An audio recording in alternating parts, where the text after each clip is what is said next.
Amerika kekeketaan heula jieun heula coba hayang nyaho ku urang sok pancing melalui Israel berangkat der jeung Palestina menang Amerika eta teh begitu dahsyat luar biasa. Nah Palestina supply dar hanya 9 hari Israel kabur tinggal cek Amerika angkat ulah bahaya kita cari dulu lain eureun neangan kelemahan kos gitulah ieu keur carita yal bisakum syi'a wa yadhiqa ba'dakum ba'sa ba'd disiksa ku Gusti Allah ku diluhur geus dihandap geus melalui tsunami siksaan kurang kumaha dahsyatna sabaraha juta manusia anu disiksa ku Gusti Allah titah iman ka Gusti Allah tapi tetep bae teu iman dibere ku Gusti Allah awas cek Gusti Allah dua deui hiji perbedaan golongan nomor kedua titah ngarasaan antara golongan antara negara antara bangsa ribut peperangan modar kan tah arti apa puyeng nyeuneh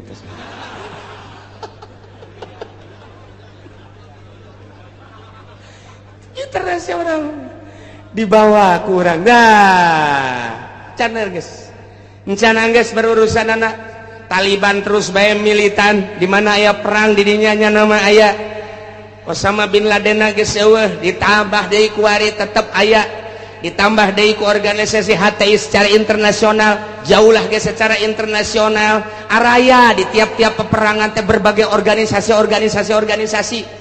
ja peperangan kamari bae di Israel orang Indonesia bagi aya ka ditu kok nyeplos ka ditu model urang teu nyaho aya nu nyeplos kos kitu lamun teu direkomendasi ku RI da moal bisa sementara kapan urang teh negara teh aslina teh manut ke Amerika tapi kok aya orang Indonesia di ditu ja perang Irak aya orang Indonesiaan di ditu perang Iran aya orang Indonesiaan di ditu ieu urang Indonesia mah asana mah nya nama Okos Bunglon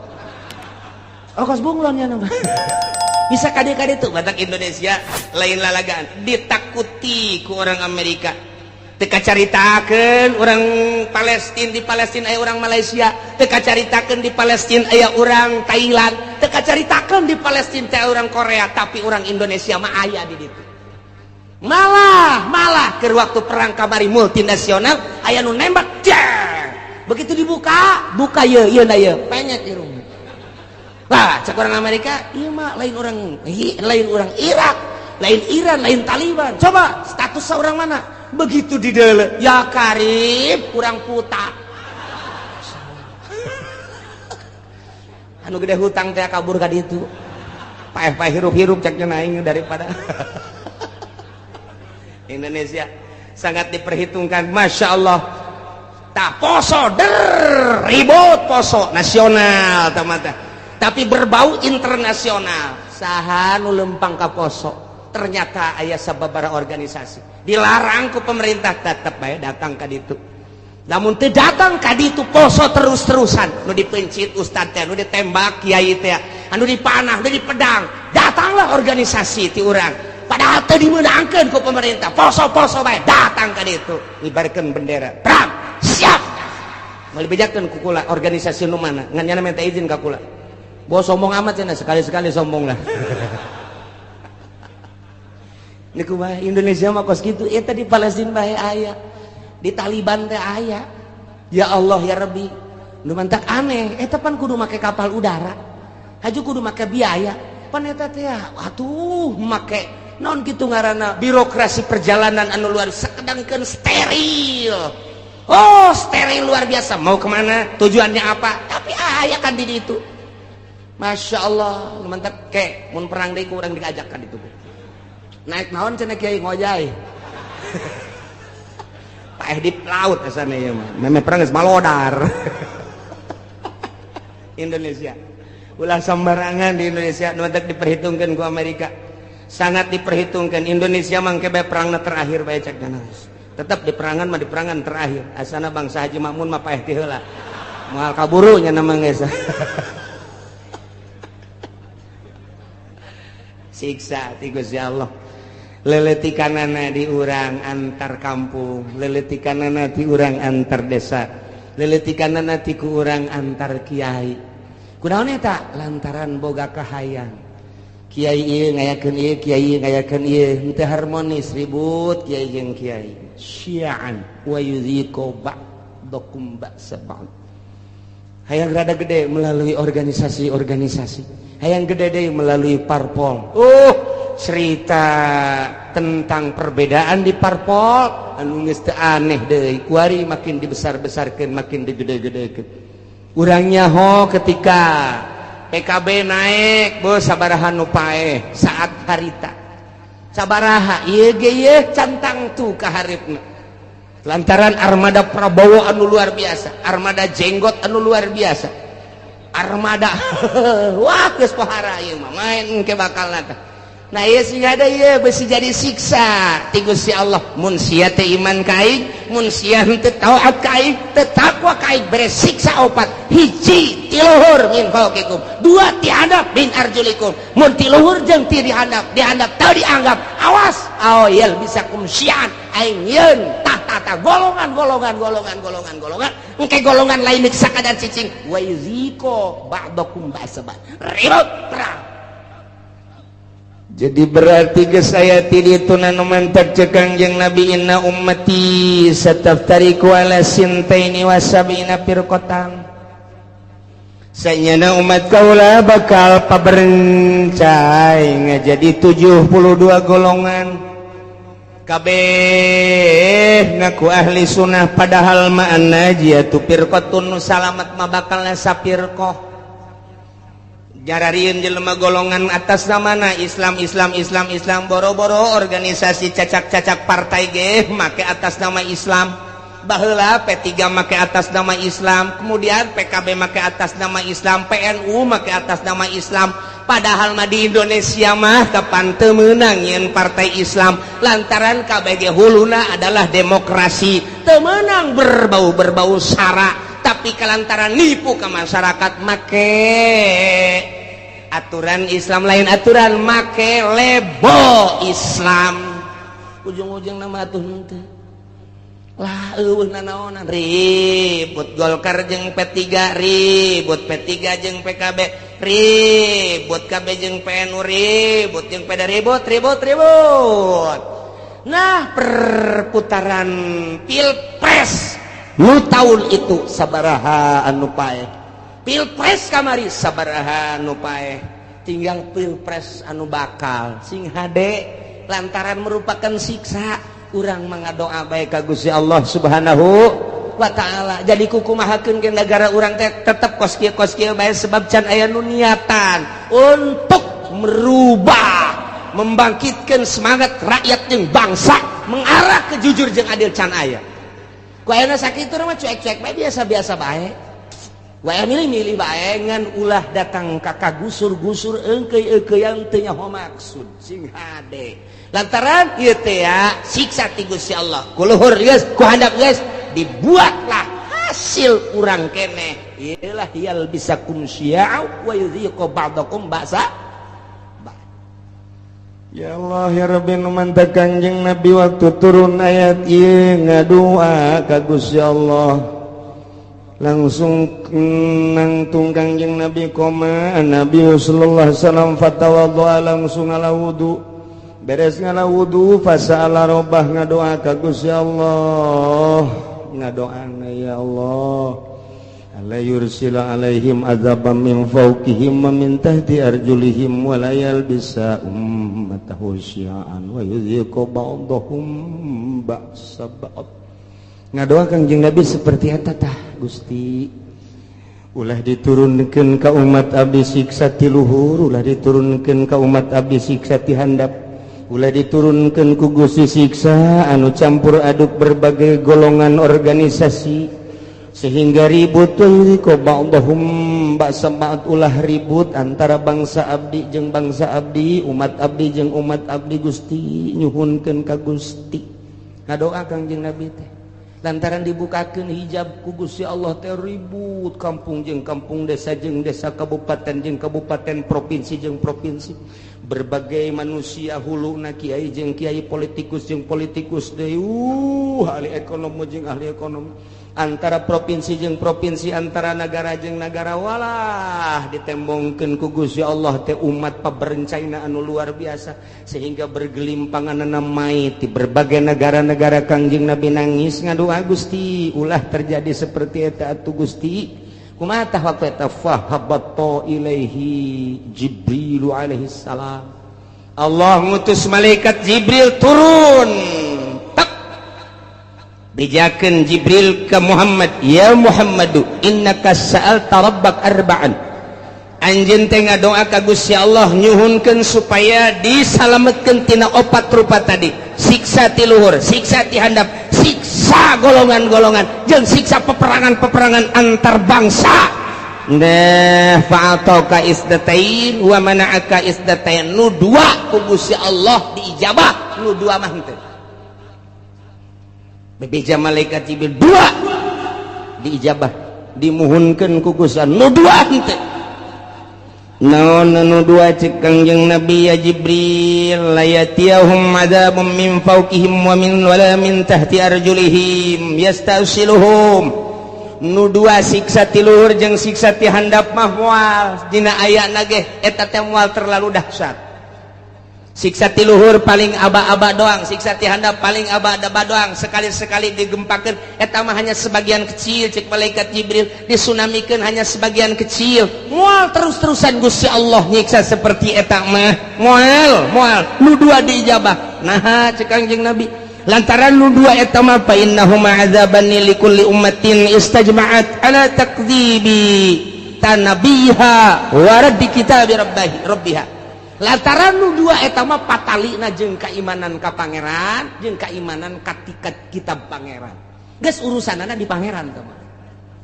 Lantaran nya teh iman bae atau maksiat bae, teu percaya kana Al-Qur'anul Karim atawa ngarobah status hukum Al-Qur'anul Karim. Ku Allah dibereng ke ti luhur jeung ti handap ala kadar doang Muhammad teh mah. Moal dahsyat jasa moal. Moal nu dua mah tetep diijabah sanajan aya ala kadar. Anu dua deui, nah lamun nu dua deui mah Muhammad eta mah cek Gusti Allah ditahan tamah walakinnahum yalbisuna syi'an wa yudhiqu ba'dahum ba'sa ba'd. Nu dua ieu mah hiji bakal timbul golongan-golongan eta mah teu diijabah ku Gusti Allah. Nomor kedua bakal ribut antara umat, antara agama, antara bangsa. Eta moal diijabah teh diijabah tetap tama bakal terus bae eta mah. Bahkan wa yudhiqu ba'dahum ba'sa ba'd, bakal ngarasakeun peperangan antar negara jeung negara.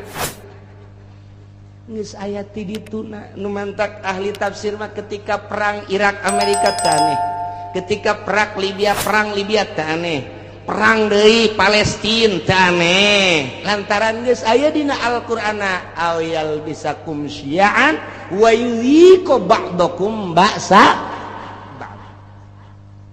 Masyaallah ya manu dua mah teh Kangjeng Nabi naros Jibril nah anu dua ieu kok teu diijabah. Padahal mah poharaja saya mah merupakan siksaan. Wa hazani azabani li ahli al-iqrar bil kutub wa tasdiq bil anbiya. Lantaran nyana percaya ka kitab, percaya ka nabi, ngan nyana teu make kitab jeung teu make nabi.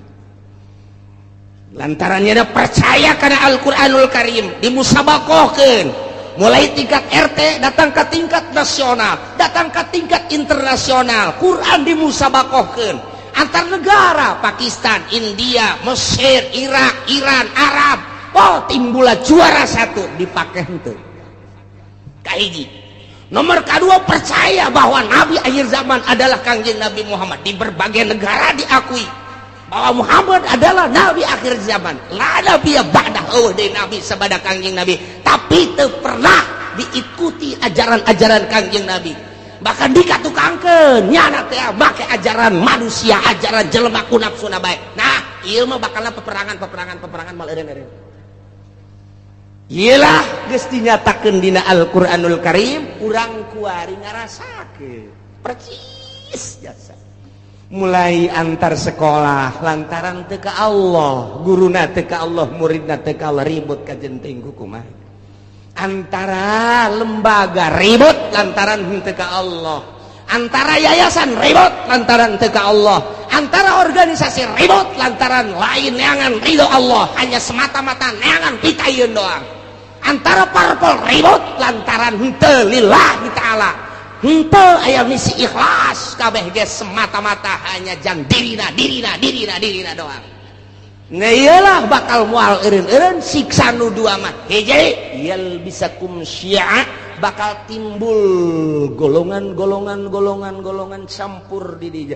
Nomor kadua geus aya golongan yuziqu ba'dakum ba'sabad, golongan nu ieu nyerang ka nu ieu nyerang kana, timbullah peperangan. Baik di kampungna sorangan, di nagarana sorangan, atau antara negara bakal terjadi teu bisa tamah lantaran doa Kanjeng Nabi teu dijabah nu dua ieu. Tinggal kudu kumaha atuh cak sahabat kami lamun aya di negara kemudian situasi geus model kos kitu ya Rasulullah. Andai kata kami hirup kemudian hirup teh datang ke zaman model kos kitu, timbul organisasi golongan-golongan, timbul parpol-parpol, timbul kabehan ge kahayangna anu masing-masing, jeung kabeh hayang ngarealisasikeun kahayang-kahayangna memaksakan diri. Anu dijieun modal mah kapan eta teh rakyat bae, dari rakyat untuk rakyat, boloon teh podol sero eta bae kabeh ge anu dipake omong-omongan Gusti. Mun datang ka zaman eta kumaha cakang yang Nabi, maneh mah cicing bae ieu zamil buyut, cicing bae maraneh di imah masing-masing, wa'budullaha ibadah bae maneh ka Allah, nyalametkeun diri. Ulah milu engkeuy-engkeuyan jeung jelema kos karari itu kajen teuing nu kitu mah kitu bae. Cak sahabat atuh engke nagara kudu kumaha? Engke ge aing nyieun, engke bakalna kesatria cak Gusti Allah. Saat aing dek ngararapih nagara eta di mana geus kacau, engke aing bakal nyieun kesatria rijal bahasana. Engke rijal ku aing ditimbulkeun anu gagah nu luar biasa, engke ge moal kaharti ku otak-otak manusia saat eta. Bakal mimpin bangsa, mimpin umat, mimpin negara di luar konstatir manusia. Engke ge bakal ditimbulkeun ku aing tah ke geus aya kesatria, bakalna ke kakarak umat nuturkeun satungtung can aya kesatria mah ulah waka. Cek manusia engke cirina kumaha Gusti eta kesatria nu bakal mimpin bangsa model kos kitu teh? Cirina deuleu bae engke si Semar. Bakal boga ponggawa opat manehanana teh kabeh ge khawarikun lil adat. Deuleu engke si Semar cak Gusti Allah. Ah manja cenah. Kanjeng Nabi geus nyahon ka Semar. Ya Semar mah belah dieu tamah zaman kamari, tamah zaman Wali Sanga Semar mah tamah mimiti aya wayang gelar kadua, wayang kulit katilu, wayang golet. Jadi nya kok Kanjeng Nabi nyahon ka Semar. Ai sia otak teh diteunden di dengkul bleon. Wayahna coba tunaikeun ka dada. Ye si Semar teh eta teh adalah lambang seorang wali. Hiji si Semar masa lilana tilok make baju. Nomor kadua nya nama lamun lempang tilok rurusuhan. Nomor katilu di mana lempangnya nama luak liuk bae. Eta si Semar kos kitu. Jeung deui tara bertindak di mana-mana encan musyawarah jeung si Cepot. Sia seuri sok tongton meureunnya. Tetepnya nama kudu musyawarah heula jeung si Udel jeung si Cepot jeung si Gareng, tetep musyawarah ke masukan tidinya. Berarti nyana nama tilok turun langsung. Kege aya tangan-tanganna tetep ahli Allah bae. Kitu jadi didukung ku para ahli Allah. Geus lamun make bajuna hurung herang keneh lain si Semar mah. Geus urang teh angan ke calon presiden anu henteu make baju. Ah siapa bodoh jasa siapa? Aduh bodoh jasa teh angan ke calon presiden anu henteu make sapatu. Teh angan coba anu make sempak doang. Mantap biasa ieu mah. Atuh geus bae ku urang duetkeun Oma Irama jeung Rita. Ya Karim ya Allah ya Rabbi. Nah ieu ku Kangjeng Nabi disilokakeun engke ge aya ahlullah al-arif billah nu bakal mimpin negara. Nu mantak baheula teh kurang kumaha gagahna di Indonesia berbagai kerajaan-kerajaan coba Sunan Rahmat diutus ku Gusti Allah. Dilanjutkeun ku para sunan. diakhiri ku Sunan Cirebon eta kabeh ahli-ahli Allah Subhanahu wa taala. Banten nu katengah katelah degeulna lantaran boga ilmu pucuk umun di dinya di mana hibar satungtung deuleu ngalengkah 40 imah kalengkahan diutus ka dieu teh Maulana Hasanuddin ahli Allah tumbang nu kos kararitu kuari ge lain teu nyarekel kana ilmu kabeh ge ieu bangsa di DPR pusat teh nyekel ilmuna ilmu dugala kabeh. Lantaran manehanana ditembak supaya ngebul di anu supaya anu nyekelna ilmu kararitu wungkul lantaran ieu nu kuari mah tapakna kabeh ge di Pelabuhan Ratu jeung Nyi Roro Kidul. Masya Allah satungtung can kadeuleu ke bakal aya kiai ge menyuarakeun kiai nu asli ikuti. Kurang lamun di deuleu kamari eta Gus Dur teh Kosi Semar ja. Percis Kosi Semar coba ge amati coba. Coba ge amati ku tukang wayang makanya nyahoan ge. Satungtung can aya ulah waka. Lantaran ieu mah raradutan kabeh ge. Ge salametkeun diri urang saat engke sakedeung deui urang batur ihyak-ihyakan urang Allahu batur kampanye urang mah salat duha be Allah duitna mah cokot teh eta sia mah sok kitu bae sih blon jadi benerna ieu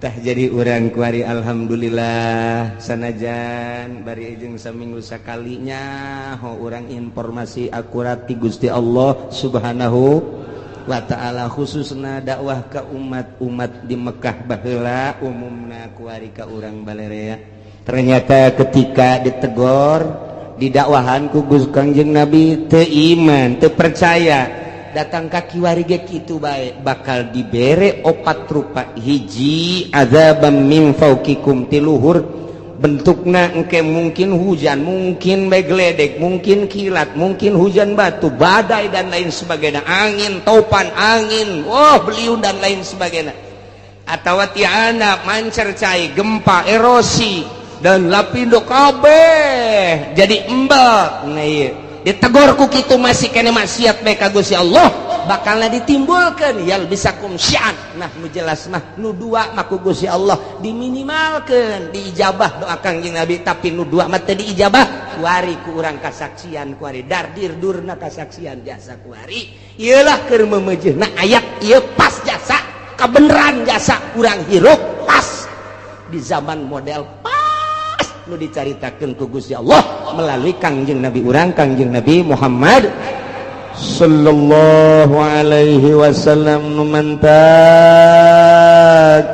unzur kaifa nusarriful ayati la'allahum yafqahun pikir ku anjeun kumaha Gusti Allah ngajelaskeun kana dalil-dalil kakawasan Gusti Allah Allah mah maha kawasa moal aya nu bisa nyalametkeun di awalna ge tadi ketika saat-saat kritis saha nu bisa nyalametkeun ketika dahsyatna siksa dahsyatna penyakit dahsyatna musibah nah ieu teh baik ti luhur maupun ti handap atawa dibentuk ku berbagai organisasi atawa ku parpol eta teh merupakan siksa anu dijual mah rakyat jeung bangsa jeung nagara padahal mah ajang beuteungna masing-masing eta teh siksa dikorbankeun rakyat hanya demi seseorang dikorbankeun rakyat hanya demi golongan tak eta teh nang Gusti Allah tah deuk mun tayang ka saha cek Gusti Allah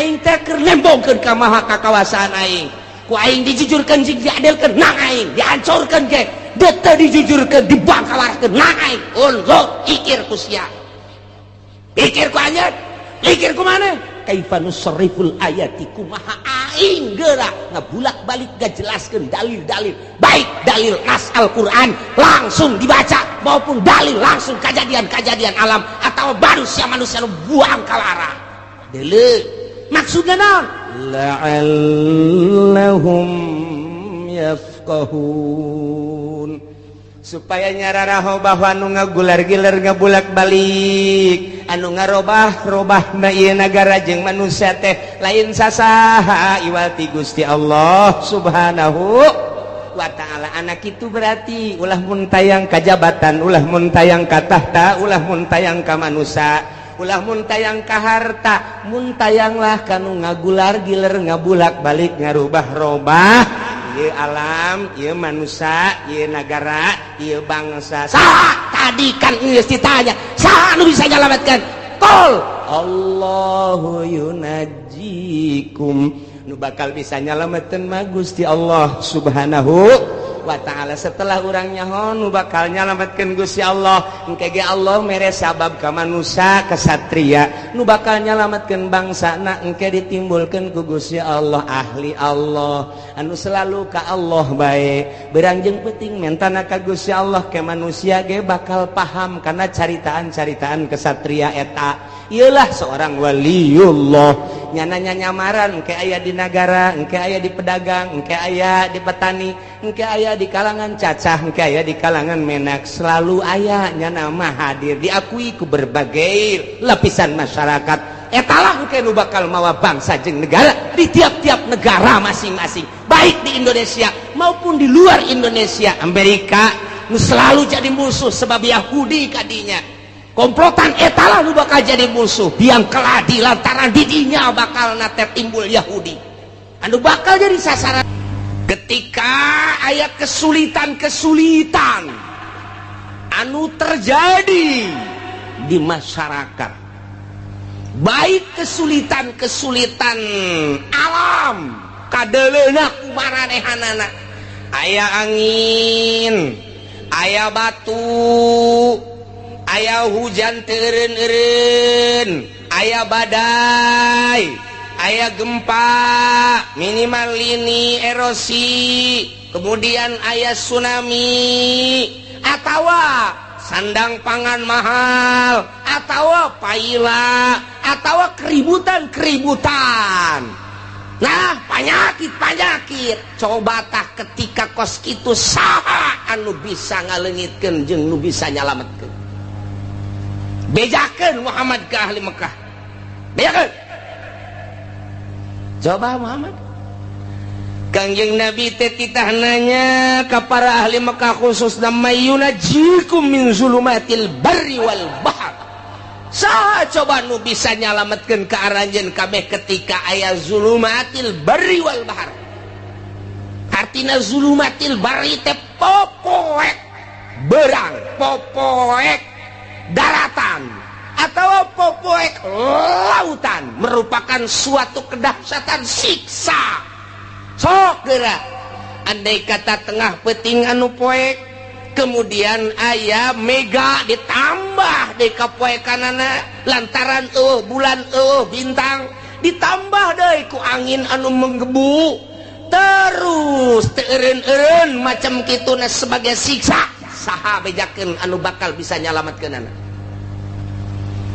Keur carita hakikat atawa di lautan nya, di jero laut nya peuting nya aya bega.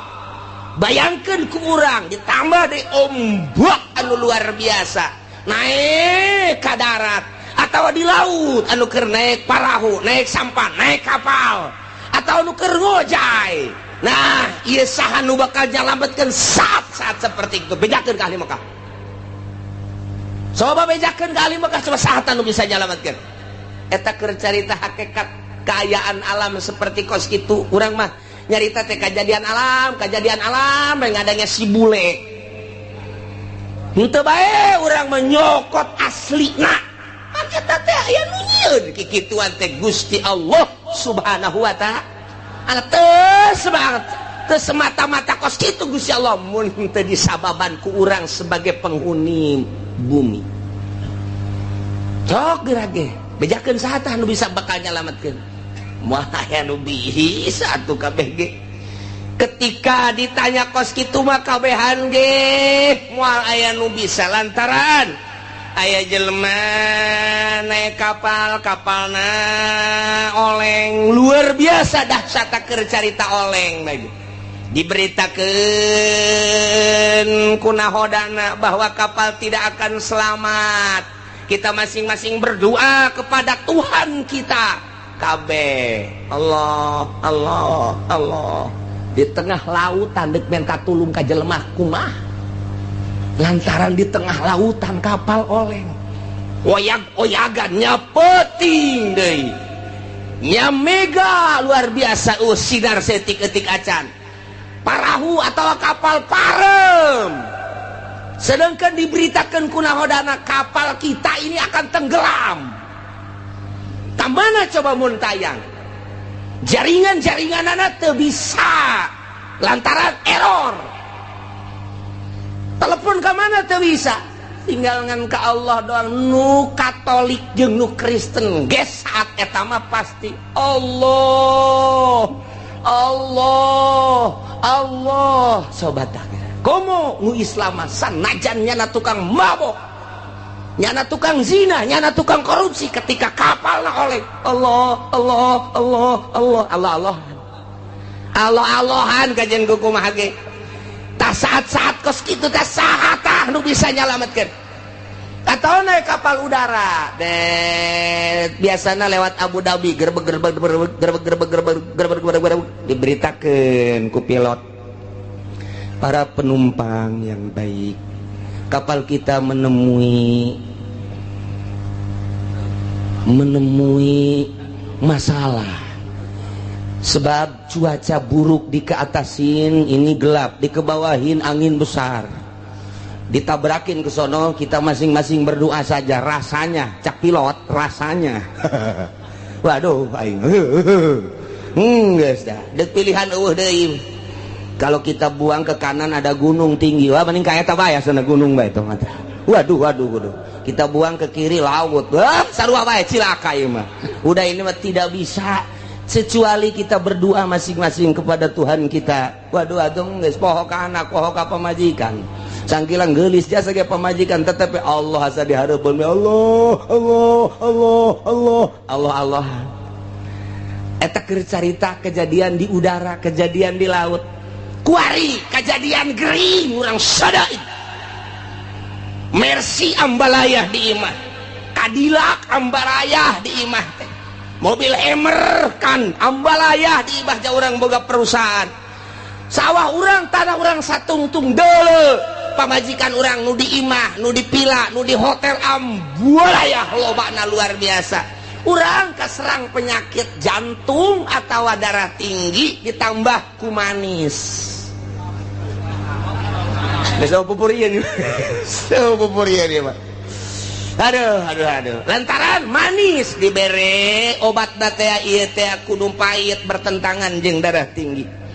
Dibere obat darah tinggi bertentangan jeung manis atau jeung emah.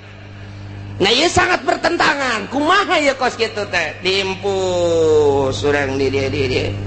Kieu bae di rumah sakit, di ruang ICU.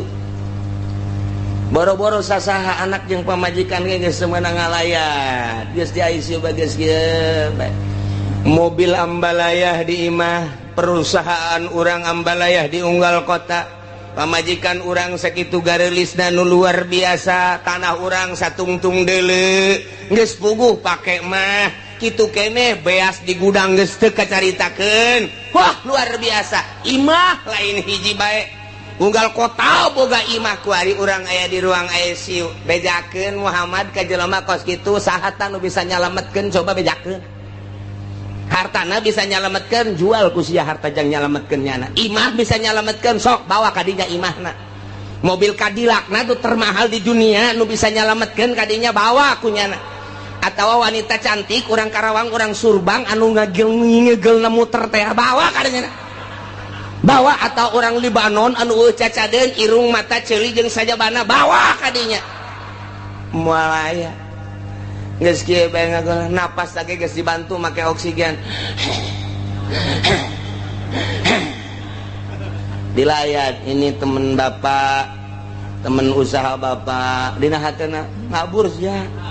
Teh hayang aing mah didatangan ku sia. Babaturan korupsi didatangkeun ka dieu goblok sia.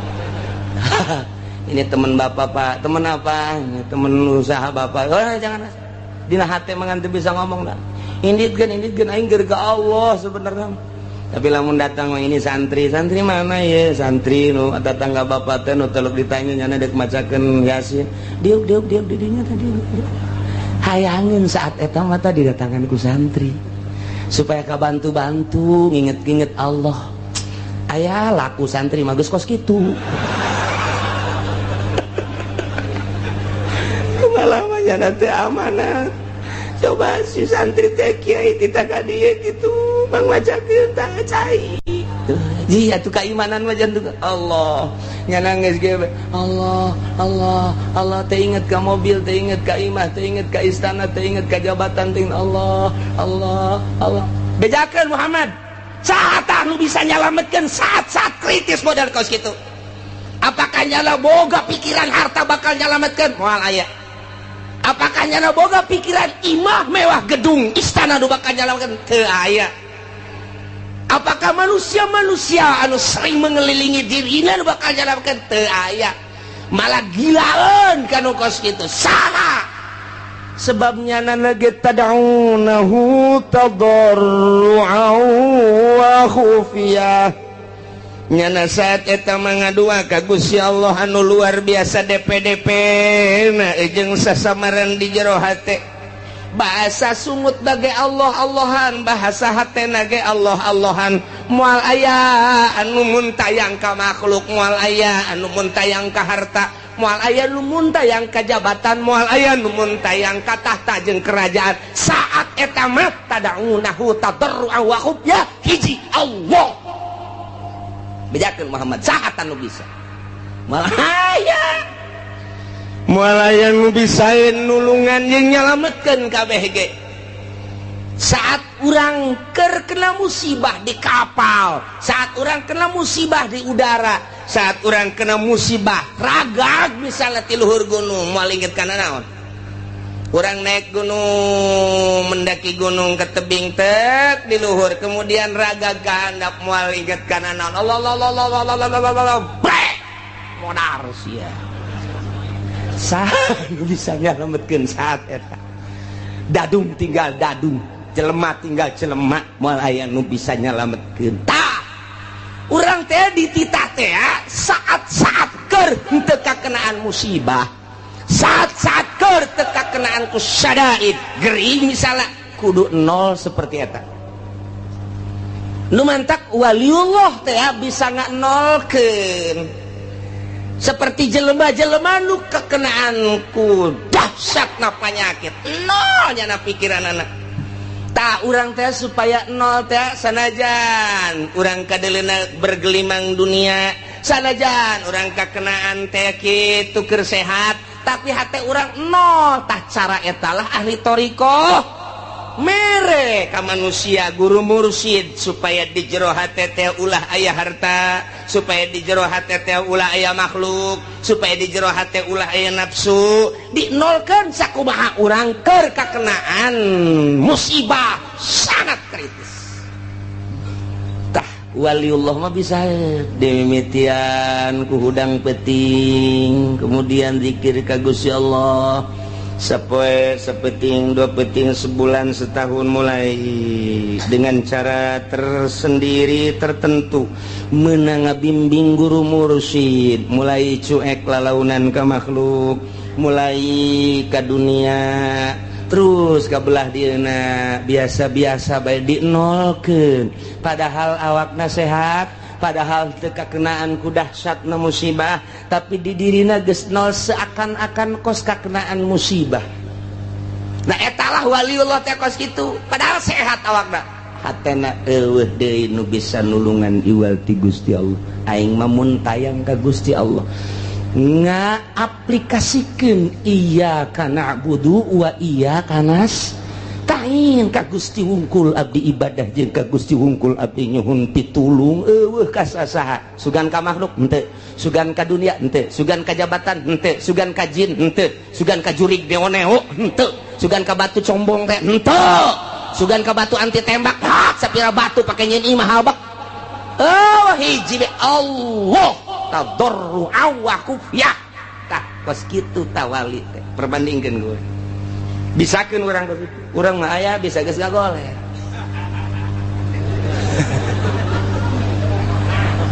arawas beragam daing ke Allah recok kayaknya teh tipi pareuman tipi ngagoler badi nungguan bawa isuk bawa sore tipi ya we pindahkeun mudah pindahkeun abah nek zikir we ka Gusti Allah puyeng abah mah asa-asa ngayu nek di ka Allah padahal mah tipi loba mobil moga segala rupa awaskeun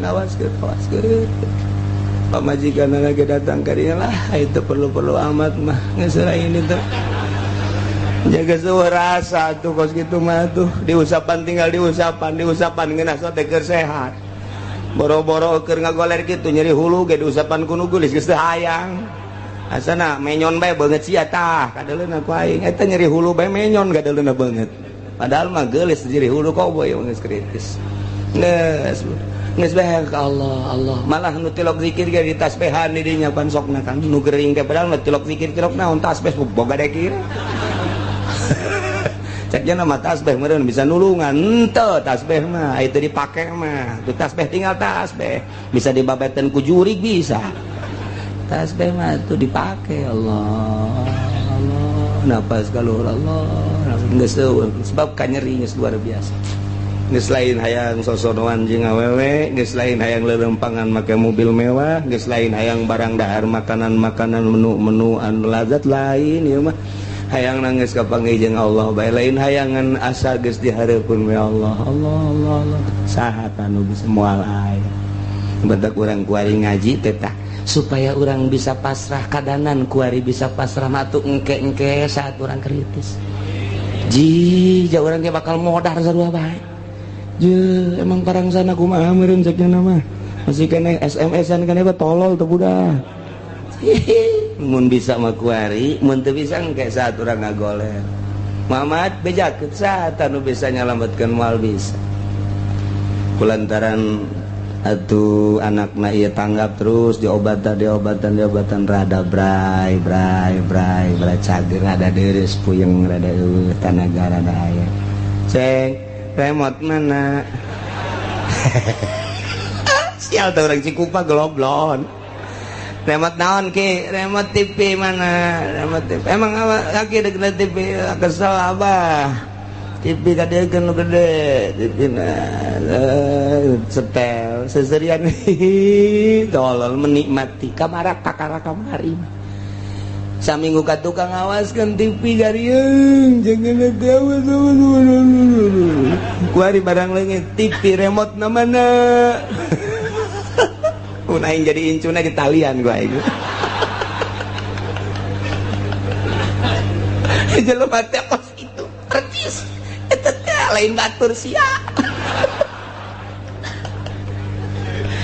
ya Karim, ya orang kasinggung kukuran ya, Masya Allah pohara jasa ya Allah teh kos kitu tangga bejakan ka orang percis ya Allah ya Rabbi bejakan Muhammad saat di lautan saat anu bisa ngabebaskan jeung nyalamatkan di saat udara di udara kakenaan musibah saha anu bisa nyalamatkan di saat nyana kena penyakit anu sangat kritis mun tayang ka saha bejakan coba di saat recokna kekayaan budaya politik ekonomi riweuh saha anu bisa nyalametkeun bejakeun ka ahli Mekah qul bejakeun Muhammad ka ahli Mekah eta mah moal bisa aya anu nyalametkeun anu tatadina manehanana ngomong waktu keur kakenaan ku musibah mah ngomong nanti bari ngadoa ka Gusti Allah la in anjaytana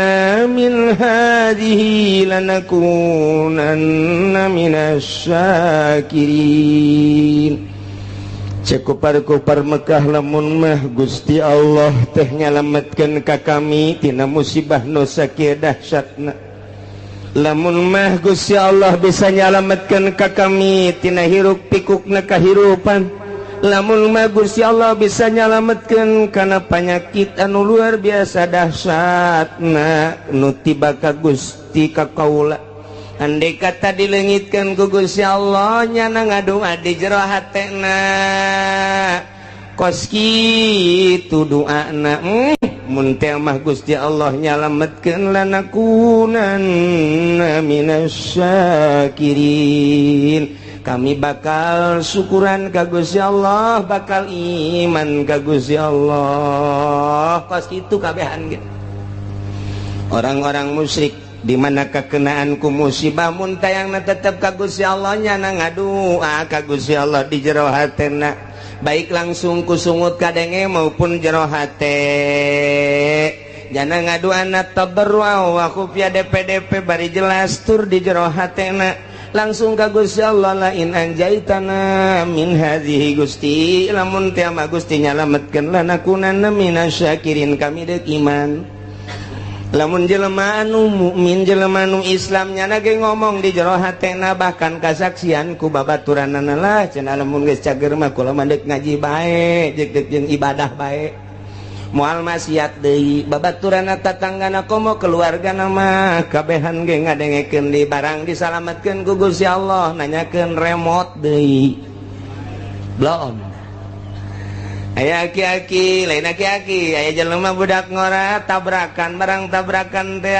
parah luar biasa dihimpus terus dibawa ka ICU kabladina rada deres diurut nu pararotongna terus kieu bade mana ngomong ka babaturan geus aing mah deuk tobat moal mabok deui moal judi deui lah aing mah karasa jasa iki nyaho cagernya henteu mun ku Gusti Allah dicagerkeun aing mandek ke masjid bae neuk ibadah bae geus hayang mah kos kitu sieun paeh saknyana ge aju rada deres bisa make tungkeun saeutik Jumaahna ge jam 10 batur can ka masjid jana geus ka masjid urang lembur ge nyarahun jasa kadeuleu ku kabehan bu jadi getol eta jelema budak ngorak-ngorak keneh terus bae dihareup deui nya nama ditihang lantaran ngajojor sukuna teu bisa ditilebkeun sabulan 2 bulan 3 bulan rada deres bisa nilep masih keneh ka masjid kan jam 11 terus gua ari mah geus teu kudu make tungked ka masjid keneh ngan jam 12 kurang 10 gua ari mah bisa deui naik motor babarengan jeung baturna geus teu wauheun ka masjid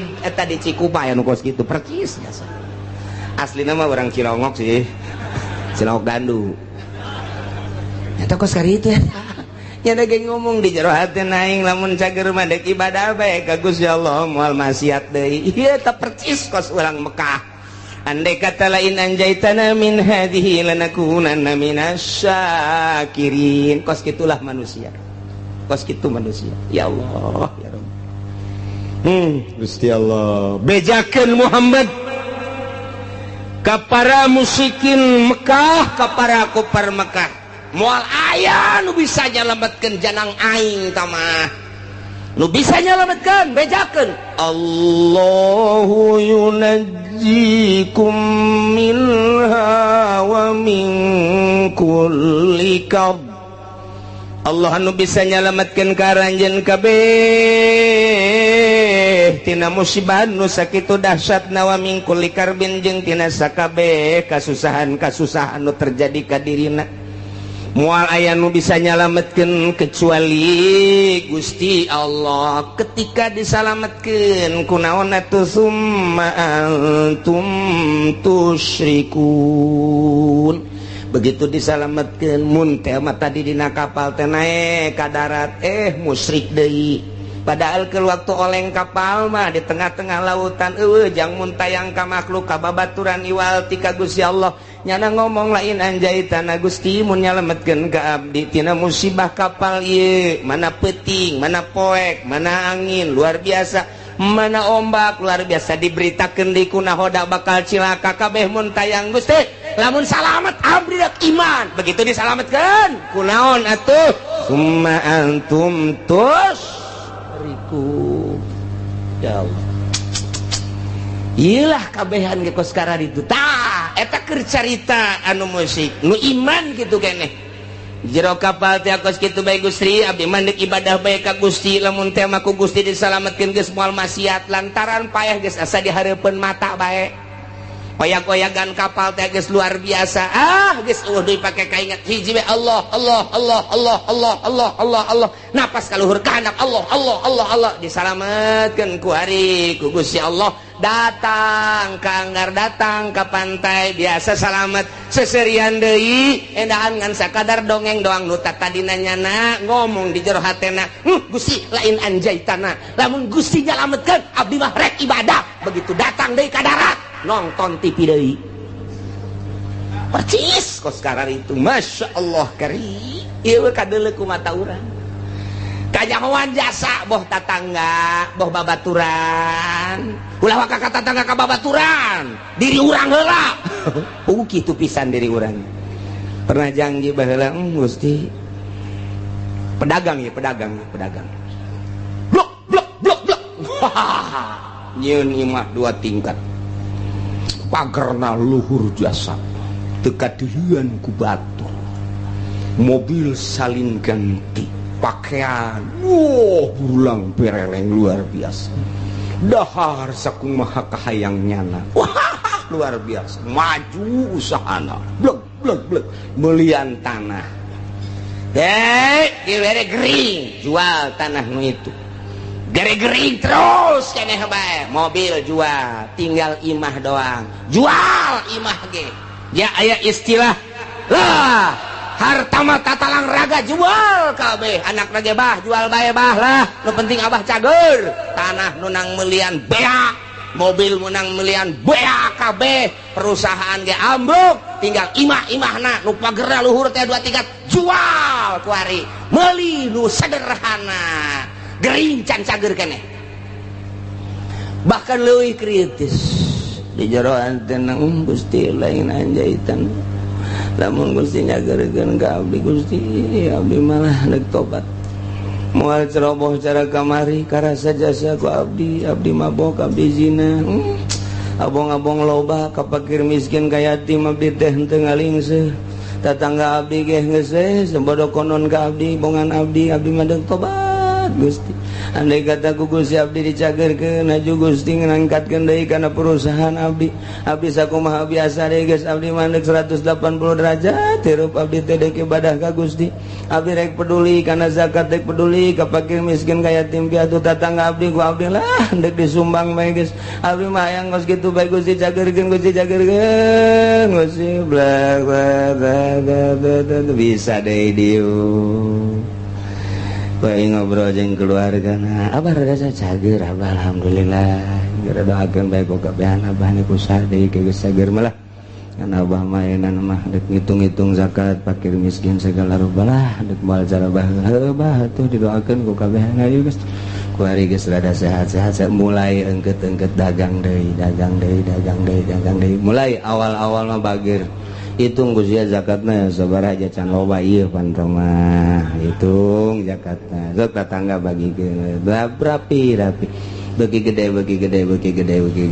poho deui kuari asupkan nelayan deui di Jati jeung lurah-lurah asup deui kuari kabarbar asup deui kuari ancup deui tah eta kamari mah lain anjaitana Gusti lamun nyageurkeun ka abdi lanakunana minasyakin abdi deuk ibadah ka Gusti tapi kunaon begitu dicageurkeun janyana ge nyaho nu nyageurkeun teh Gusti Allah summa antum tusyrikun endahan ambalayah deui lain saeutik teh di lemur urang nu kos kitu kanyahoan kasaksian ku urang teh ambalayah hampir 99,9% kitu jasa ya Allah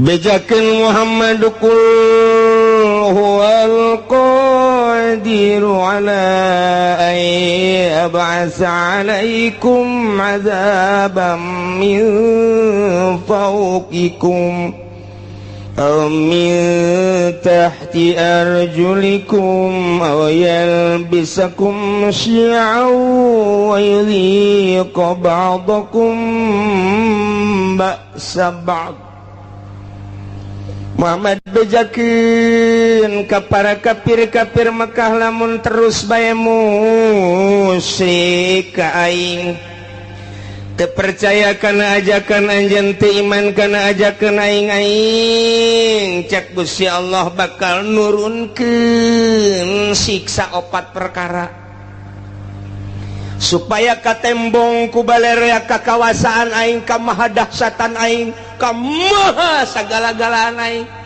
lantaran nya mempermainkan ka aing kamari ngadoa ka aing ku ari musyrik ka aing kamari minta ka aing ku ari minta ka jabatan kamari DPDP ka aing ku ari DPDP ka manusia ka makhluk ka batu ka kayu kan eta teh mempermainkan aing bejakeun Muhammad hayang dauleuh kakarawasaan aing bakal nurunkeun 4 siksa ya Allah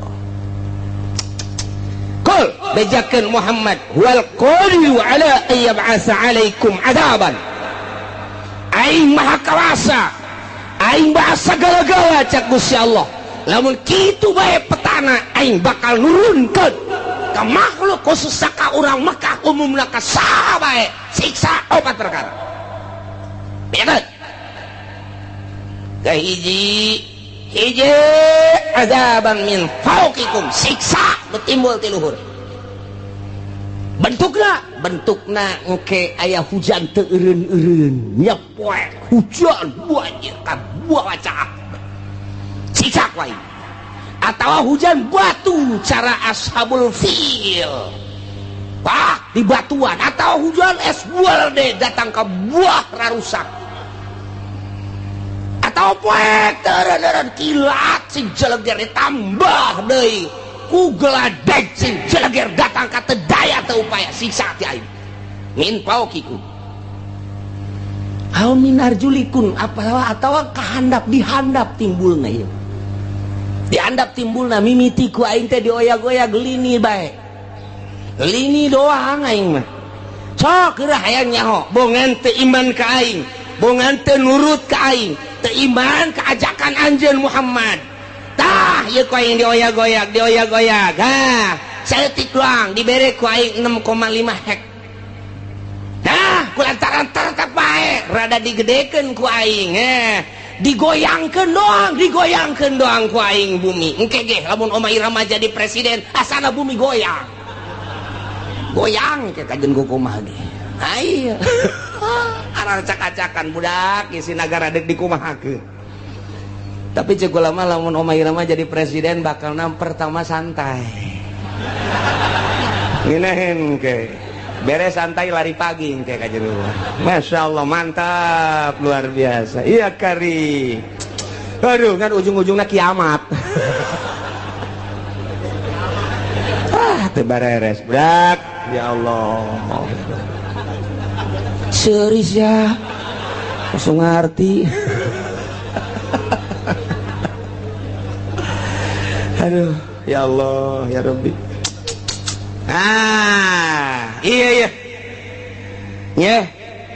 siksa tadi tiluhur geus bejakeun Muhammad nomor kedua lamun teu percaya bae teu iman ka aing cadap mimiti lini kedua masih keneh iman keneh ka aing gempa ku aing rusak para rotong para risek jelebana siksa ti aing mun masih keneh bae amblas ka jero deuleu di padang datang ka kuari teu puguh kuburanana diambleskeun ku aing 1000 kejadian padang teh dibalikeun bae ku Gusti Allah kadeuleu nama gunung ret nimpah imah sabaraha ribu manusia nu kuari teu disolateun teu dipandian siksa ti aing atau tsunami model Aceh sia 200.000 manusia orang Indonesia sekaligus ya tambah jeung orang-orang luar tsunami luar biasa tambah ku aing encan inget keneh bae ka aing tambah ku aing tuh tsunami di Ciamis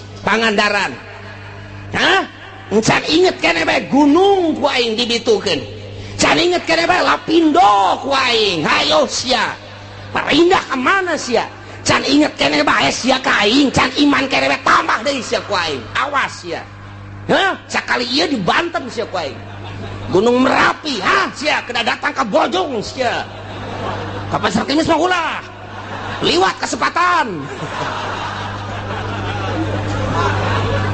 ya Allah ya Rabbi Gusti Allah tuh saya Gusti Allah ayo sia mun teh ti luhur ti handap mun masih keneh bae teguran ti luhur geus ku Gusti Allah masih keneh teu iman keneh bae atawa masih kena muara syat keneh bae teu pernah bae jelema nu sugihna teh nggak zakat teu pernah mentolerir ka jelema fakir miskin kaya tim piatu geus ditegor ku Gusti Allah ti luhur geus ditegor ti anak muasi keneh bae ditambah deui sia ku aing kumaha au yalbisakum syi'a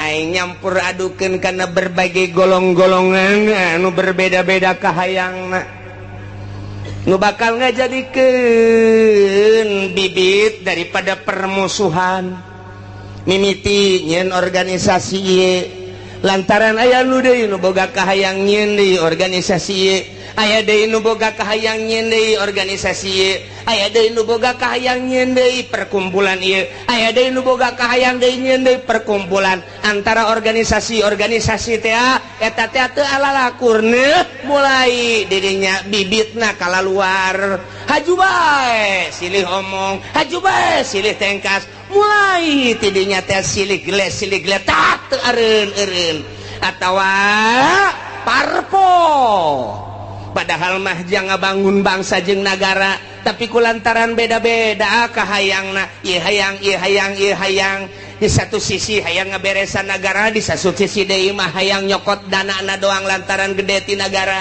kabeneran dibuka demokrasi teh teu meunang dicegah-cegah mulai nyan parpol urang ge mampu daknya kurang keneh nyieun deui geus teu kahitung ku ari urang lembur mah bingungeun loba-lobana beda misi jeung visina ambalaya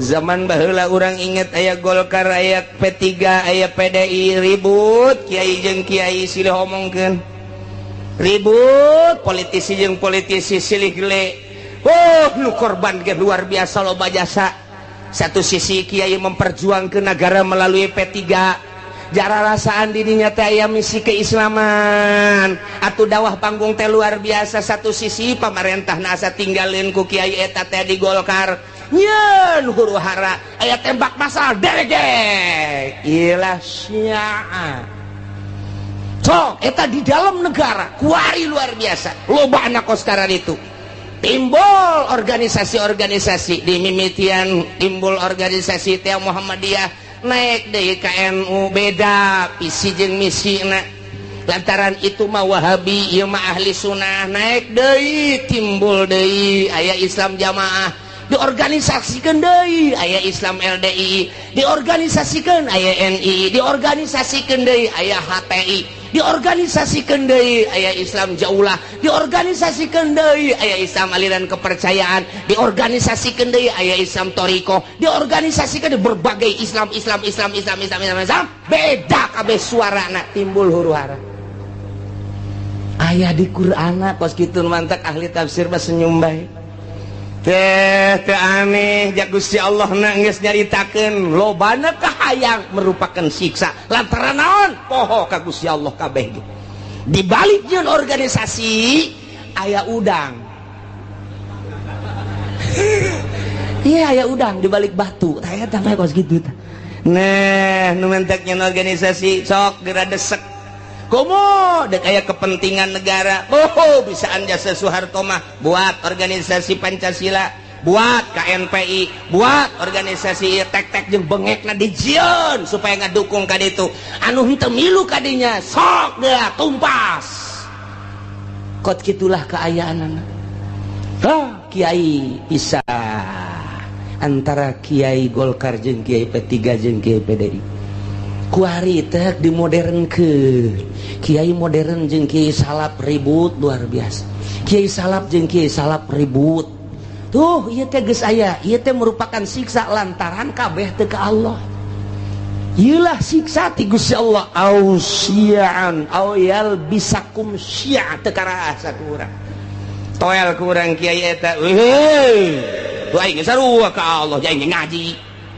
kos kari itu ngomong toel kiai nu sok sangeunahna bae loba omong hayu bae urang berjuang sia di dieu aing di dieu kabeh teu bisa dihijikeun visi dan misi disatukan teu bisa kabeh ngabogaan visi jeung misi nu berbeda-beda ribut ya Karim. Masya Allah, lamun sarua dek ngabangun bangsa jeung negara atuh dahon make jeung silih gelek, silih tumpas, silih omongkeun, silih ajukeun. Ya Allah ya Rabbi, kuari geus 3 di Indonesia anu maktak ngajadikeun huru hara besar KPK, polisi, hiji deui naon? Hair spesial. Kode geus jadi 3 ngakar tek. Geus, Masya Allah. Geus teu bisa. Naon kitu ngaranna harmonis kuari teh. Geus dihandapna geus siap dek perang kuari. Abri geus kabagi 3. Pihak ieu, pihak itu, pihak ieu. Dah, geus kos kitu di Indonesia lantaran boga kahayang pancenah ieu teh negara urang. Pancenah ku urang dibangun, danana kan ti masyarakat. Kunaon atuh kuari teh kos kararitu. Polisi geus teu percaya ka KPK. KPK geus teu percaya ka kitu yudikatif, geus teu percaya deui ka legislatif, geus teu percaya deui ka eksekutif. Main silih salahkeun DPR kuari nyalahkeun polisi, polisi kuari nyalahkeun KPK, KPK terus bae nyalahkeun DPR, DPR nyalahkeun polisi, polisi nyalahkeun KPK. Di BPK ngajukeun berpermasalahan supaya tetap diangkat, eksekutifna kuari kasienan berontak melalui yudikatif. Ieu negara urang, ieu negara urang deuk kumaha coba? Pikir cenah dek ngaberesan masyarakat nyanana beresaneun, nyanana beresan urang mah teu kumaha je kieu bae nongton nyana. Ieu teh kuari teh kos kitu mun hayang nyaho mah di negara urang. Lamun nu sok mengamati politik di Indonesia seperti eta, geus teu kudu nonton TV, teu kudu ngadengekeun radio, ngaji sia di dieu bakal nyaho. Nah saya kieu nyaho ti mana? Aing mah susuganan. Bukan aing mah susuganan kos kitu bae lah pokona mah. Lamun aing salah deleukeun. Je nu mantak sakieu deui bakal ditangkep. Kaje nu di luar mah ulah kena nyaho. Ji tuh polisi geus teu bisa ngamankeun DPR lantaran DPR nyalahkeun polisi, polisi KPK ge sarua bae geus kos kararitu kuari teh. Pelaksana sebagai eksekutif kuari geus kasienan lantaran nu mentek kasienan teh kabeh baroga salah.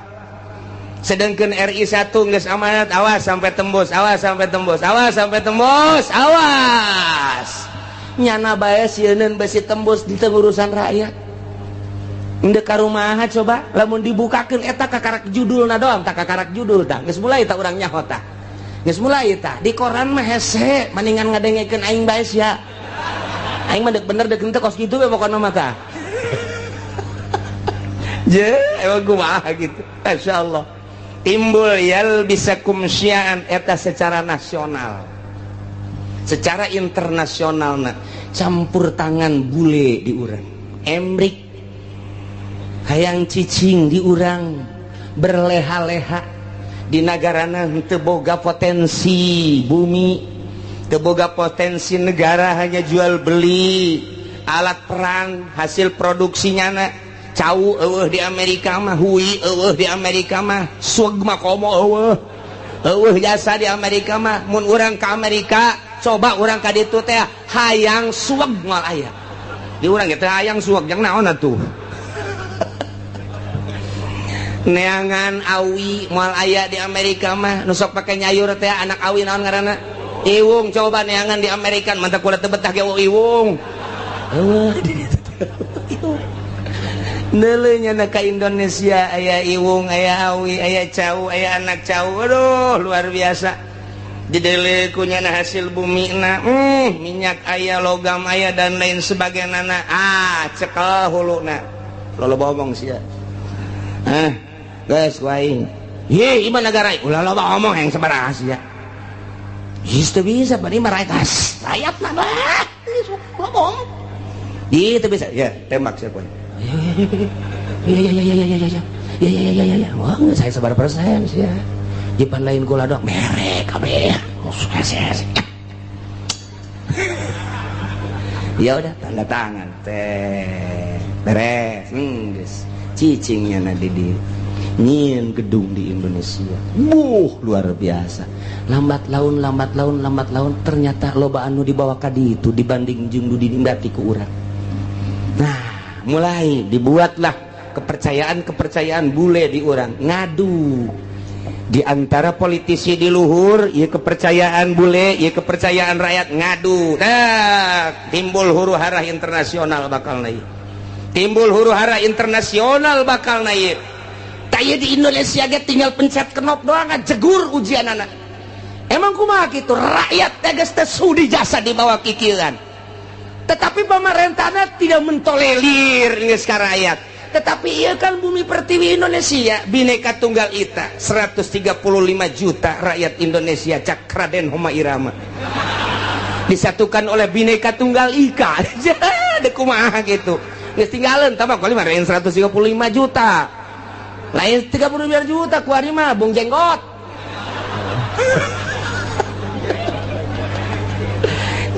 Nah, iya, huru-hara internasional geus mendekati di Indonesia. Terjadilah di luar Indonesia dulu Irak akibat yalbisakum syi'a wa yudhiqa ba'dakum ba'sa ba'd. Dibere nyicipan ku Gusti Allah siksa sebagian bangsa jeung sebagian deui. Kuari mah serang, kital, peperangan. Ieu geus dibejakeun ku Gusti Allah tak ieu ayatna. Ulah kaget lantaran nu hiji nyembah ka Gusti Allah Irak, Baghdad, nu hiji nyembahna ka patung. Beda potensi nu aya di Irak loba luar biasa lobana. Amerika teu bogaeun di dinya teh. Tah, di dieu teh panas Amerika, serang geus. Dikibarkeun bendera salib perang luar biasa. Di dinya muatanna loba. Diawali ku potensi bumi nu dipake kahayang ku Amerika lantaran teu daya teu upaya supaya menggebu. Nah, bendera salib perang salib kuari dipaekeun. Perang lah dahsyat ti ditu modar ti dieu pae. Wabeh ngaran-ngaran perang mah pararaeh bae. Yal biasakum syi'a wa yudhiqu ba'dakum ba'sa ba'd. Ditimbulkan ku Allah bakal siksa. Siksana kumaha?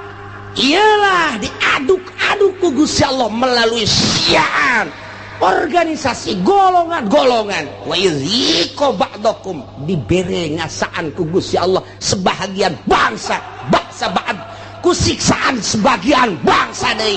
Perang multinasional jeung Irak dia kasaksian ku urang. Selesai eta berangkat deui Libya. Selesai Libya, Syria.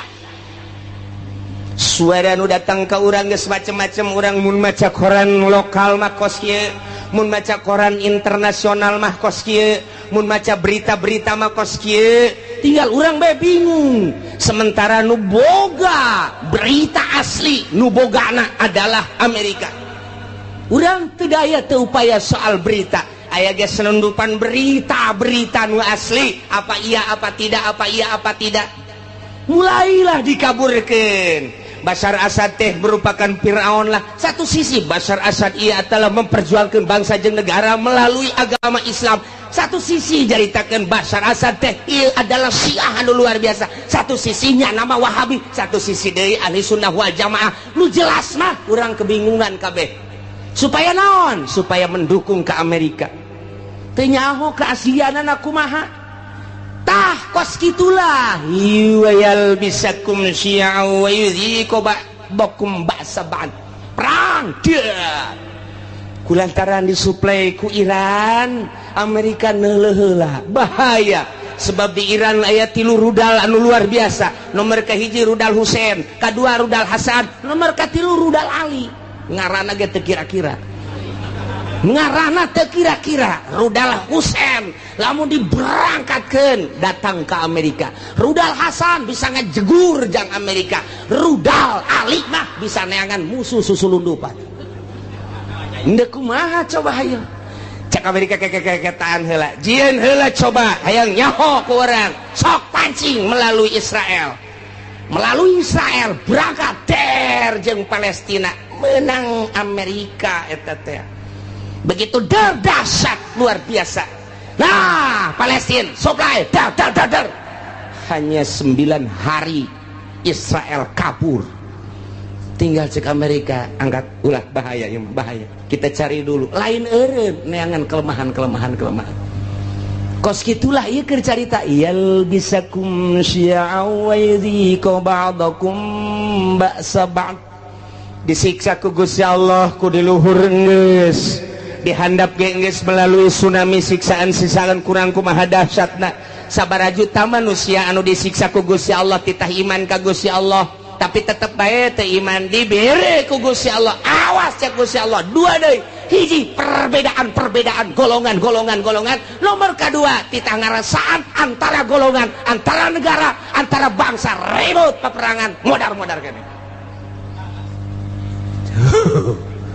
Kaharti apa puyang nyeuneuh tos.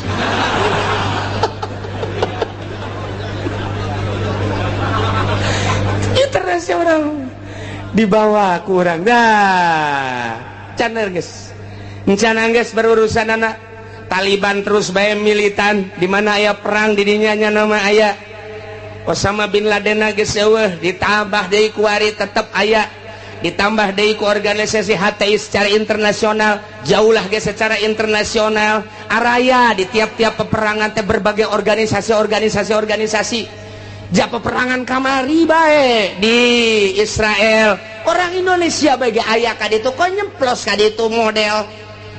Urang teu nyaho aya nu nyeplos kos kitu lamun teu direkomendasi ku RI ga moal bisa. Sementara kapan urang teh negara teh aslina teh manut ke Amerika, tapi kok aya orang Indonesia di ditu ja perang Irak aya orang Indonesiaan di ditu. Perang Iran aya orang Indonesiaan di ditu. Ih urang Indonesia mah asana mah nya nama Okos Bunglon. Okos Bunglon nya nama. Bisa kade-kade tuh batak Indonesia lain lalagaan ditakuti ku orang Amerika. Teka caritakeun orang Palestina, di Palestina aya orang Malaysia, teka caritakeun di Palestina aya orang Thailand, teka caritakeun di Palestina teh orang Korea, tapi orang Indonesia mah aya di ditu. Malah keur waktu perang kamari multinasional aya nu nembak cer. Begitu dibuka ieu na ieu penyet irungna. Bah, cek orang Amerika, ieu mah lain orang Irak, lain Iran, lain Taliban. Coba status seorang mana? Begitu di deule, ya karib kurang putak. Anu gede hutang teh kabur ka ditu. Paeh hirup-hirup cek cenah aing daripada Indonesia sangat diperhitungkan, Masya Allah.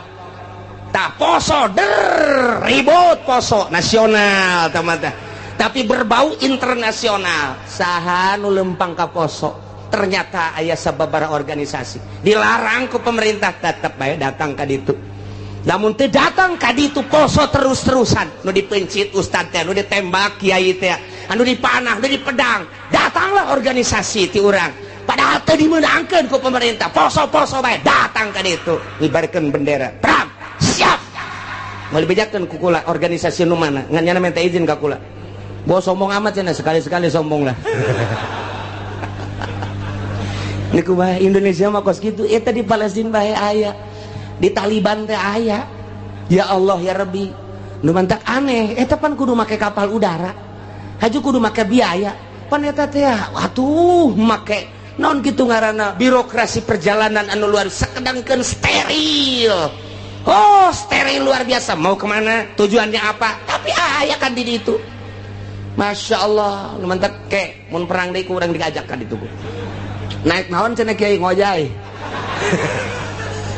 Paeh di laut asana ieu mah. Meme perang geus malodar. Indonesia.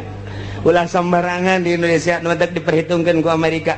Sangat diperhitungkan. Indonesia mangke bae perangna terakhir bae cek geus. Tetep di perangan mah di perangan terakhir. Asana bangsa Haji Makmun mah paeh ti heula. Moal kaburu nya nama geus. Siksa ti Gusti Allah.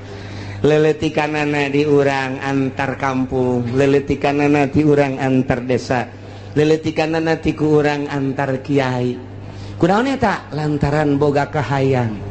Kiai ieu ngayakeun ieu, kiai ieu ngayakeun ieu, henteu harmonis, ribut kiai jeung kiai. Syi'an wa yudhiqu ba'dakum ba'sa ba'd. hayang rada gede melalui organisasi-organisasi, hayang gede deh melalui parpol. Cerita tentang perbedaan di parpol anu geus teu aneh deui, kuari makin dibesar-besarkeun, makin digede-gedekeun. Urangnya ketika PKB naik sabaraha nu paeh saat harita, sabaraha ieu ge ieu cantang tu ka hareupeuna. Lantaran armada Prabowo anu luar biasa, armada jenggot anu luar biasa, armada wah geus pohara ieu mah main engke bakal nata. Nah ieu sih ada ieu besi jadi siksa ti Gusti Allah. Mun sia teu iman ka aing, mun sia teu taat ka aing, teu takwa ka aing, beres siksa opat. Hiji ti luhur min fauqikum, dua ti handap min arjulikum. Mun ti luhur jeung ti dihandap teu dianggap, awas aoyel bisa kumsian aing yeun tata golongan engke golongan lain sakadar cicing wa yuziko ba'dakum ba'saban ribut perang.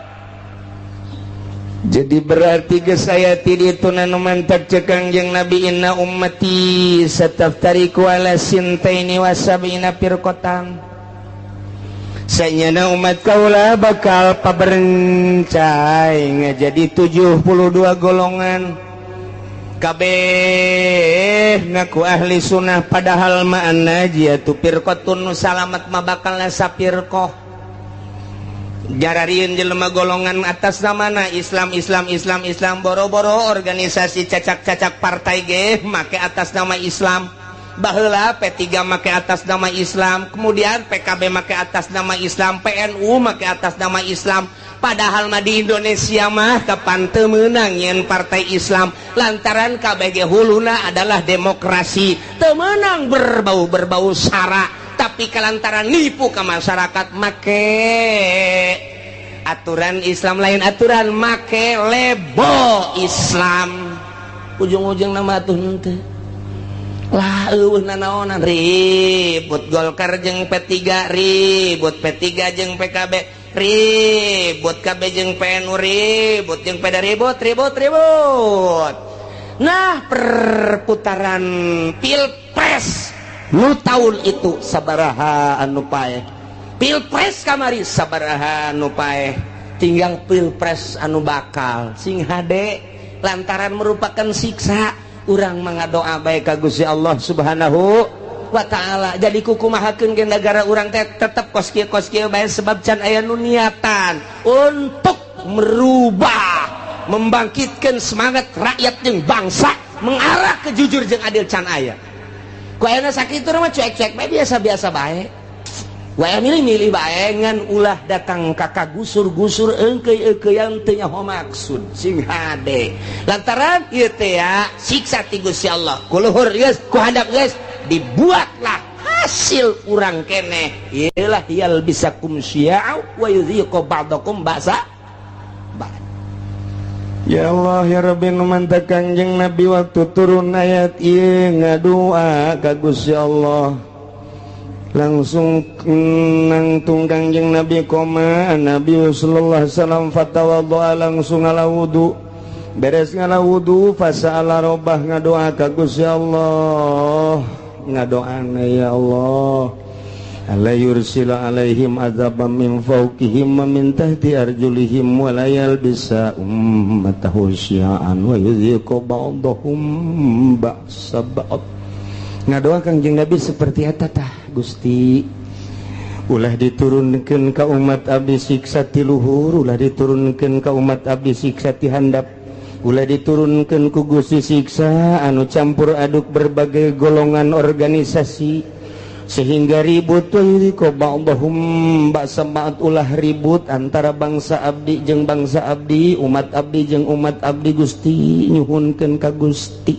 Ngadoa Kangjeng Nabi teh lantaran dibukakeun hijab ku Gusti Allah teh ribut kampung jeung kampung, desa jeung desa, kabupaten jeung kabupaten, provinsi jeung provinsi, berbagai manusia huluna kiai jeung kiai, politikus jeung politikus deui, ahli ekonomi jeung ahli ekonomi, antara provinsi jeung provinsi, antara negara jeung negara, walah ditembongkeun ku Gusti Allah teh umat paberencaina anu luar biasa sehingga bergelimpanganna mai ti berbagai negara-negara. Kangjeng Nabi nangis ngadoa Gusti ulah terjadi seperti eta atuh Gusti, kumaha tah waktu eta fahabatta ilaihi Jibril alaihi salam. Allah ngutus malaikat Jibril turun tak bijakeun Jibril ke Muhammad, ya Muhammadu innaka sa'alta rabbak arba'an, anjeun teh ngadoa ka Gusti Allah nyuhunkeun supaya disalametkeun tina 4 rupa tadi, siksa ti luhur, siksa ti handap, siksa golongan-golongan, jeung siksa peperangan-peperangan antar bangsa. Nah, fa'atauka isdatain wa mana'aka isdatain, nu dua ku Gusti Allah diijabah, nu dua mah henteu. Bebeja malaikat Jibril dua diijabah, dimuhunkeun ku Gusti Allah, nu dua henteu. Naon nu dua cek Kangjeng Nabi ya Jibril, layatiyahum adzabum min fawqihim wa min tahti arjulihim yastasiluhum. Nu dua siksa ti luhur jeung siksa ti handap mah moal dina ayana ge eta teh moal terlalu dahsyat. Siksa ti luhur paling aba-aba doang, siksa ti handap paling aba-aba doang, sekali-sekali digempakeun eta mah hanya sebagian kecil cek malaikat Jibril, disunamikeun hanya sebagian kecil. Moal terus-terusan Gusti Allah nyiksa seperti eta mah moal nu dua diijabah. Nah cek Kangjeng Nabi lantaran nu dua eta mah fa innahuma azaban likulli ummatin istajma'at ala takdzibi tanabiha wa raddi kitabi rabbiha. Lantaran nu dua eta mah patalina jeung keimanan ka pangeran jeung keimanan ka kitab pangeran. Geus urusanana di pangeran teh mah. Lantaran nya teh iman bae atau maksiat bae, teu percaya kana Al-Qur'anul Karim atawa ngarobah status hukum Al-Qur'anul Karim. Ku Allah dibereng ke ti luhur jeung ti handap ala kadar doang Muhammad teh mah. Moal dahsyat jasa moal. Moal nu dua mah tetep diijabah sanajan aya ala kadar.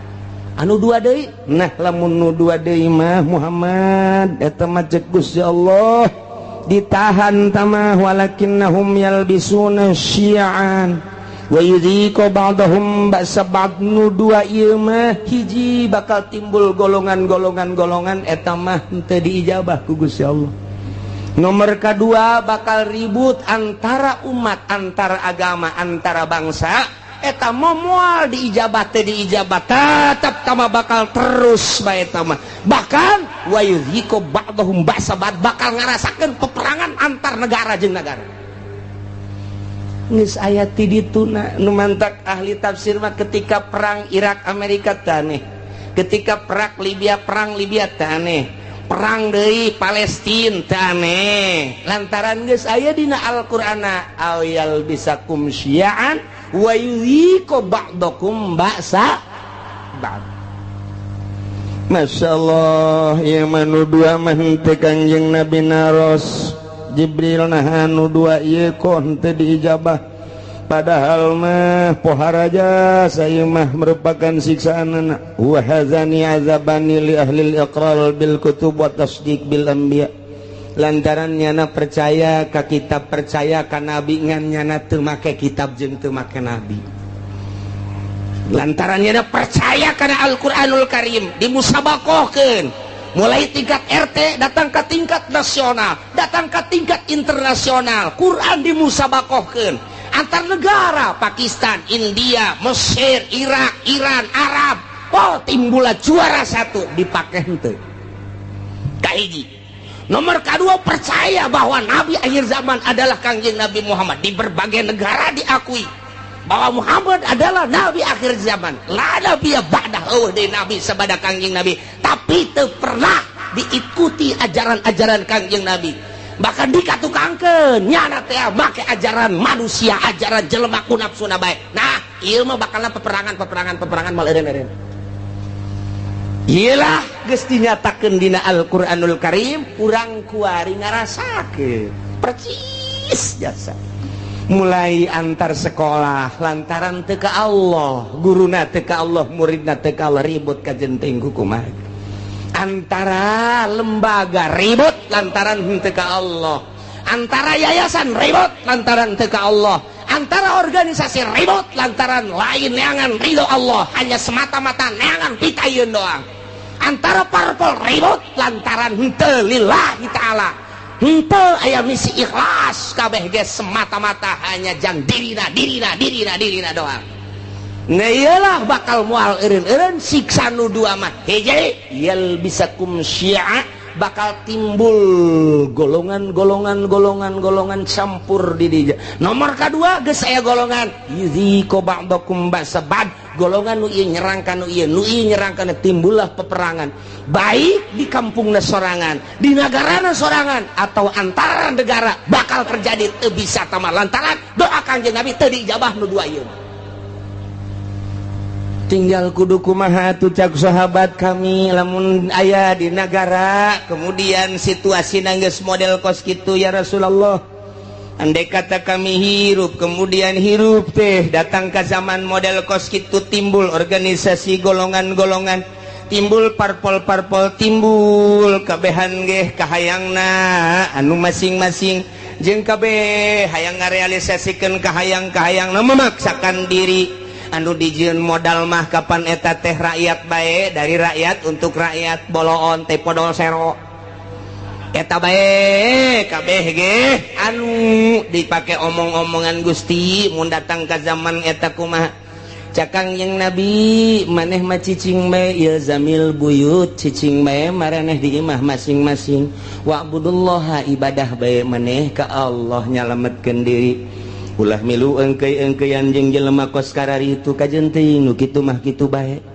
cak sahabat atuh engke nagara kudu kumaha engke ge aing nyieun engke bakalna kesatria cak Gusti Allah saat aing deuk ngararapih nagara eta di mana geus kacau engke aing bakal nyieun kesatria rijal bahasana engke rijal ku aing ditimbulkeun anu gagah nu luar biasa engke ge moal kaharti ku otak-otak manusia saat eta bakal mimpin bangsa mimpin umat mimpin negara di luar konstatir manusia engke ge bakal ditimbulkeun ku aing tah ke geus aya kesatria bakalna ke kakarak umat nuturkeun satungtung can aya kesatria mah ulah waka cek manusia engke cirina kumaha Gusti eta kesatria nu bakal mimpin bangsa model kos kitu teh cirina deuleu bae engke si Semar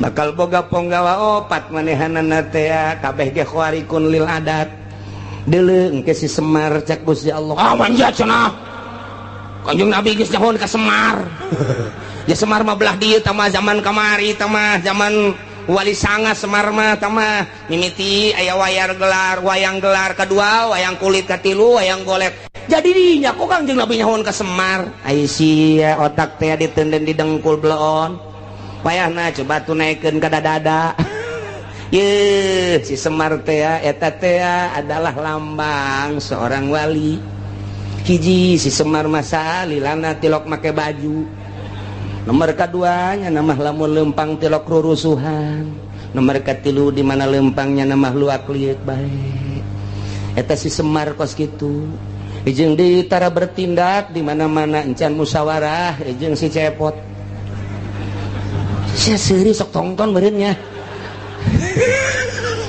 tetepnya nama kudu musyawarah heula jeung si Udel jeung si Cepot jeung si Gareng tetep musyawarah ke masukan tidinya berarti nyana nama tilok turun langsung engke ge aya tangan-tanganna tetep ahli Allah bae kitu jadi didukung ku para ahli Allah geus lamun make bajuna hurung herang keneh lain si Semar tah mah geus urang teh angan ke calon presiden anu henteu make baju Allahumma ya qadiyal